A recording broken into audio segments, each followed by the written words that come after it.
and gentlemen, I have the itch for the Switch It Up show. Thank you for tuning in to yet another episode. My name is Glenn, and I am, of course, joined by my wonderful, dear friend, Mr. Seth Trav. Seth Trav, how are you today? I'm doing fairly well. How are you? I'm doing all right. Can you believe that this is actually episode 129 of the Switch It Up show?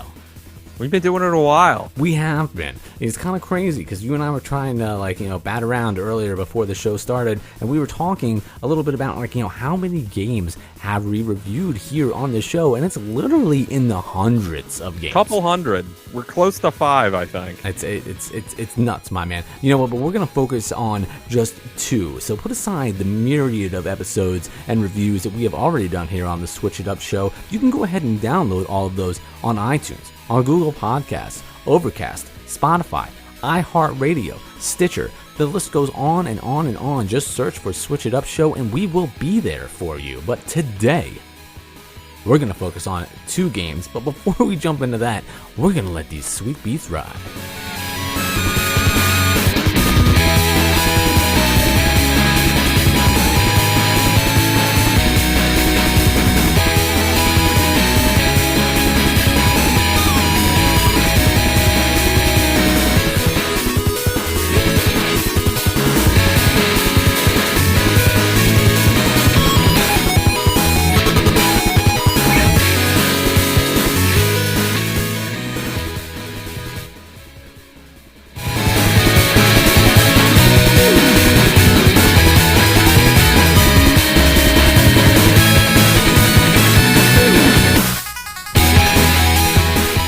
Sorry, ladies and gentlemen, it's a couple hundred episodes, but it gets harder and harder to fade that music down every week.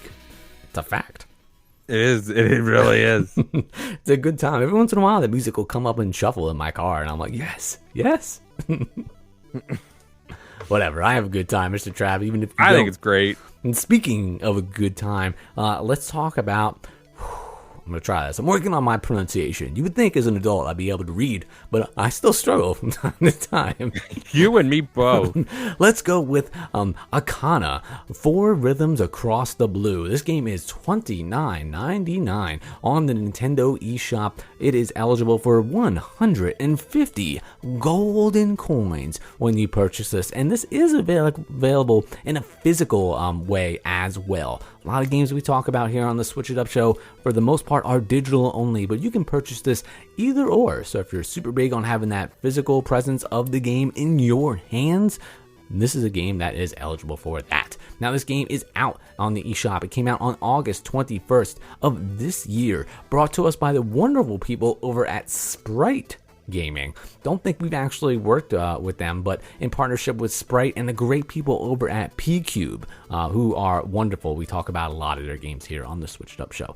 Now, let me go ahead and dive into the synopsis of this, or maybe fly away with the synopsis, if you will, if you allow me. Soar through the skies. Welcome to a world where people fly freely through the power of anti-gravity shoes. Become a coach for players who race in the sky and make the acquaintance of 4 charismatic girls. Follow their adventures and you will all grow closer in this emotional story of hope, love, and sportsmanship.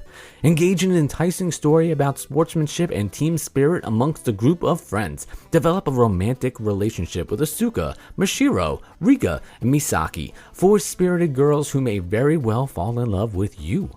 Delve into a visual novel with gorgeous visuals, polished animations, and fully voiced heroines. Explore 4 different routes and endings reflected by your choices made during the story. Create your own illustrations thanks to a sprite viewer that will let you place characters in various outfits in front of different backgrounds. And listen to the soundtrack on the go with an integrated music player as you browse a gallery with over 170 illustrations. 1 player. This is a visual novel, ladies and gentlemen. We talk about a lot of visual novels here on the Switch It Up show, and if you are not familiar with that genre, it's basically a comic book, sometimes with a little bit of choose your own ending, or choose your own adventure, so to speak. Sometimes it's very much you're just reading a story. In this case of Four Rhythms Across the Blue, it's a little bit choose your response now and then. I'd probably say as you're playing this, you might get to say something or choose a reaction maybe every 10 minutes or so. You're kind of just along for the ride most of the part, no pun intended, because this does involve a lot of flying. That being said, you don't really see that much flying. But basically, in this game, like, you live on this island and people, kind of just traverse it with these anti-gravity boots. And a lot of places, anti-gravity boots, allow you to fly, but it's heavily regulated. I can barely talk about it. It's so regulated. But in this island, they're way more open with it and way more accepting. And everybody's using these boots to fly. But of course, like pretty much every visual novel ever, you're in high school, and people are still trying to figure out who they are and figure out who they are along with their anti-gravity boots. So some people who may have moved from a different place might not be as familiar with traveling, and it is your job and kind of like your responsibility as somebody who has lived on the island to help these girls learn the boots and learn about the school that you go to, and kind of just I guess it's almost like a coming of age story in that way. And what's interesting about this visual novel is, one, this is a kind of like a strange idea for a visual novel. I've never heard of like a flying visual novel, and when I first saw this come through our inbox to review, I really thought, because they harp on flying so much, I really thought there was going to be a little bit of like actual like flying control in it. It's not. I was not I did not know it was a visual novel off the bat. But one of the cool things that this novel does is that it actually has an autoplay feature. This is something that I wanted on a lot of the other visual novels that we review, because you end up like reading the story, which is cool, especially if the story is interesting, but you're just basically pressing the button to skip from one scene to the next. And I'm like, man, I wish I could just hit a button and have it autoplay and just go through. And they do that by hitting the plus button on the Joy-Con. It will just go. And it won't speed up. It won't go super fast or anything like that, but it'll just progress at like a normal pace. And it'll be more so like you're watching like an animated comic. Not necessarily a cartoon, because the animation is pretty stiff. They say like a smooth animation, but for the most part, characters really aren't moving. Maybe they're like swaying side to side real quick, or maybe like a little hop here and there. But I mean, that's pretty much all you're getting. One thing that I do think is super cool is that there are full voiceovers in this visual novel. Oh, wow. Not so much yourself, your voice, but all the other characters, when they talk, they're talking. They're talking in Japanese. Don't believe you have the chance to change that. But personally, I like that. I hate when you like watch a movie that takes place in like Japan, or you watch a movie that takes place in like Germany or something like that, and like all these people are speaking English. Like, I have no problem reading subtitles. It is very odd. I have no problem reading subtitles at all. And as you like listen to this, and you hear the voices, you're reading along with it, and you don't even really know. You feel like you don't even really notice it anymore. And I just think it's cool, because there's so many games that have like a whole bunch of text in it, and even if it's not a visual novel, like a lot of text heavy games, that when characters are speaking dialogue, they're not speaking. And I'm like, well, why not? Like, let me hear what these characters sound like. And you definitely get a chance to do that here. This is a different type of visual novel. For the most part, it's all like photorealistic type anime style graphics, and like the characters are all kind of like super friendly, and you're getting to know everybody. But every once in a while, it will then switch to like almost like Pokemon style like anime graphics, but like more kawaii or more cute, so to speak. And it'll come out of like nowhere, and you're like, what is this? But I mean, it's unexpected. This game itself is rated mature. There are like a couple like more mature type like scenes that are in it. Nothing nothing too crazy, at least that I encountered during my playthrough. It does say there's a whole bunch of multiple endings. This game was ported over from, if I'm not mistaken, from PC, and it's my understanding that its PC port, like it's the original format of this game, was much more catered to adults, and it has since been kind of like changed. Yeah, and it has since been like changed for the Nintendo Switch, like heavily, and with a higher focus on the actual story rather than like kind of just putting some things in for the sake of having them in, which is like you want the story to be interesting, and so far for the most part that I've experienced with this, it's all about like just developing relationships and flying with these anti-gravity boots. So it's definitely different. It's not your like style, like normal like theme for a visual novel, but I guess in the sense that it takes place in high school, that's kind of like seems to be like the go-to. It seems like every anime, everybody's in high school. yeah, that's been the meme lately is high schoolers in anime. I mean, that's it, man. Like I can't really personally think, I haven't seen a lot of anime, but every anime I've seen like the most is in high school. 30-year-old ever. That's it. But this is interesting, man. I mean, for a visual novel, there's not really much to control going on, but I like the fact that it's got the voiceover. I think the fact that it has autoplay is cool. I like that everybody has their own different voice. The soundtracks, I feel like these visual novels are always really, really good. It's not necessarily like orchestral, but like I don't even know. Maybe it's like maybe it's like more like keyboards and stuff like that. But because there's really not so much gameplay to it, it's all about like developing that ambiance, and the fact that they bring that in with the voiceovers and the music and the autoplay, it makes it seem like less of a game and more like a movie, which is cool. So I feel like it does it well. If you're into visual novels, this might be something that you want to try out, and it's definitely like a different type. This is the first transportation kind of focused visual novel that I've played. Again, this is available on the eShop. It's a little weird. Sounds weird. It sounds a little weird. I mean, it's a little weird, and then it's rated M for why, and it's a little weirder. But that being said, on the scale of weird, it's weird not, to 10. It's not the weirdest thing that we've talked about here on the show. That being said, if you're into visual novels, check this out. Let's go ahead and give this a 3.75 out of 5. Wow. Okay. Yeah. I mean, you can't really. I feel like unless this game, like visual novels are, it's like reading a book. It's a book. So I feel like you can't be too harsh on it unless the story is absolutely horrible. And I feel like this game does a lot of things well that other visual novels don't do in terms of the voiceover and the fact that it's got autoplay. I think those are cool. I think more visual novels can learn from it. So check it out. It's Aokana, 4 Rhythms Across the Blue. That it was, ladies and gentlemen.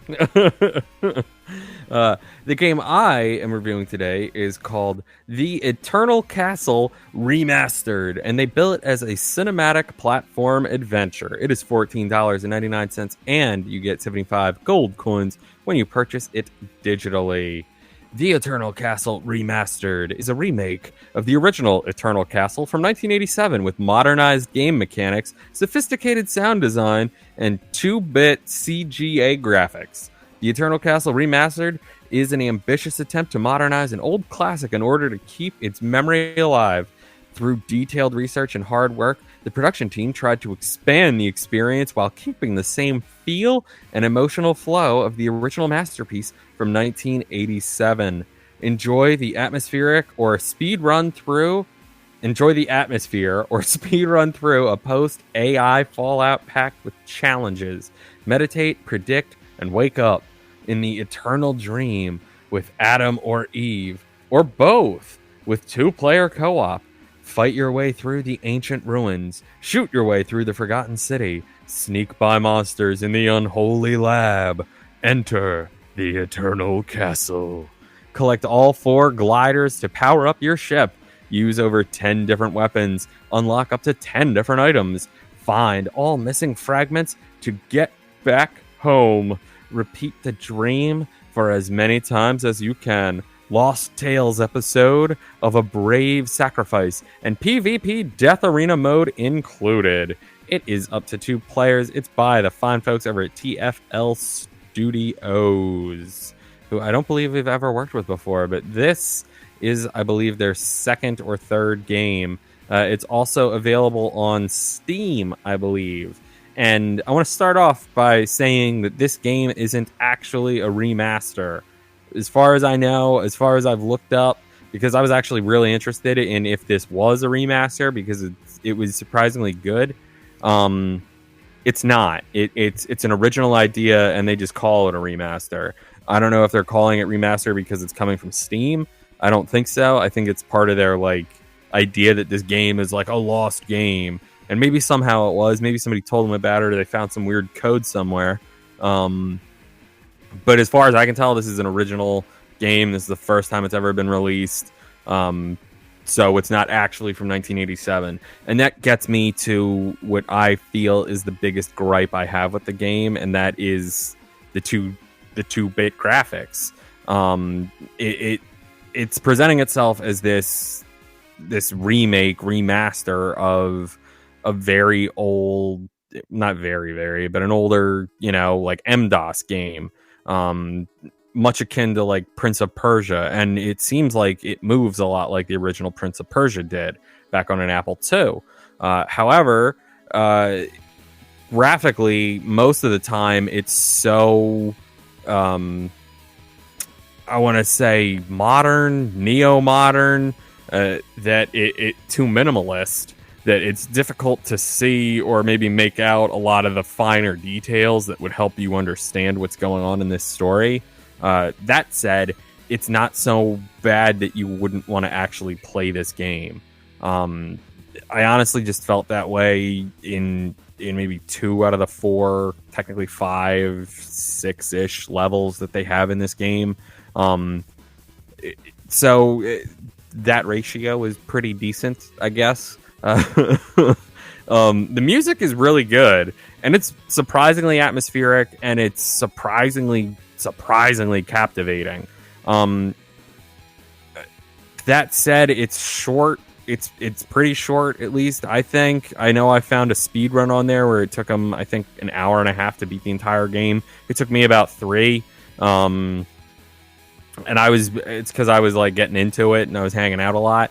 But it story wise, it's interesting. It's interesting and it's captivating, but graphically, it like that 2-bit graphics, like it just falls short. And the initial gameplay, and you can catch my gameplay of it on youtube.com/Prush Network. You'll see that they try to explain the opening story to you. And I'm sitting here, I'm trying to read it, and graphically it's so bad that you can't even make out some of the words on the story. Like, it's just so box printed writing that it's unreadable, at least to me, and I couldn't guess what words they possibly could have been using.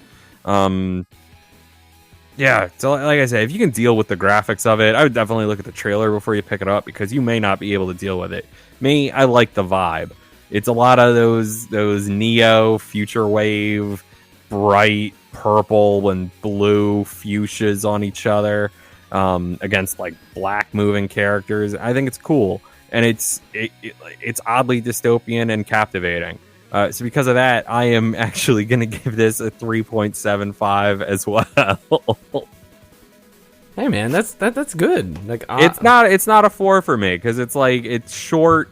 I definitely think they could do a sequel and definitely clean up the graphics. And the price, like it being $15, it's a little much, I think. And honestly, I feel like because they're presenting it like it was a remastered game, that maybe when they were developing this, they had it all down, and then they encountered some sort of glitch in their graphics code or something, and they were like, it still plays and I can make out the character, so let's just run with this. It's not like it looks that bad. It's kind of neat. So I don't know, and it is kind of neat, but not neat enough that it's amazing. You know what I mean? Hey man, that's the beauty of when you listen along to this show. Whether you're playing the best game of all time or you're playing one of the worst, you can always switch it up.